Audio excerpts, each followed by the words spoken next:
Posible pa raw humirit ng taas presyo ang mga produktong pang Noche Buena isang linggo bago ang Pasko.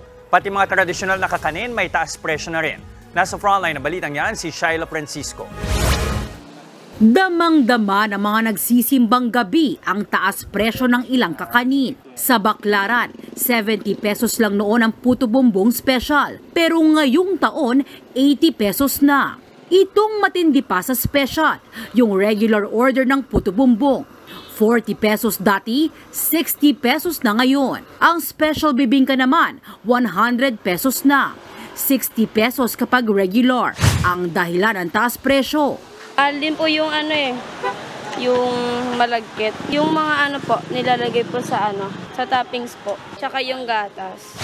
Patikim pa lang yan dahil pati ang mga pang Noche Buena nakaamba na ring magmahal. Gaya ng karneng baboy sa Metro Manila, hanggang 5 pisong itataas kada kilo. Maraming ngayon mga baboy na pero alam niyo lang pag magde-December sila na mismo ang Kaya ang nangyayari yung mamimili ang tsaka kaming mga ang nagsasaper.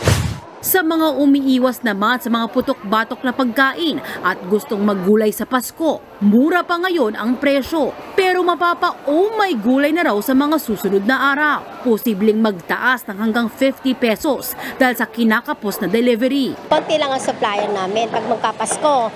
Kasi nga minsan yung iba nagbabakasyon sila. Tatraffic, tapos minsan yung ibang magbabiyahe, tinatamad sila. Pero giit ng Samahang Industriya na Agrikultura o SINAG, walang dahilan para magtaas ng presyo, lalo't murang farm gate price o benta ng mga magsasaka.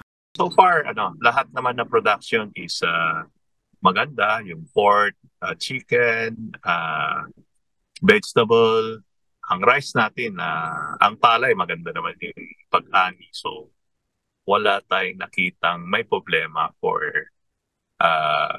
this year up to end of the year. Yung weather, yung dumating na nasa Mindanao naman, so wala tayong nakitang problema.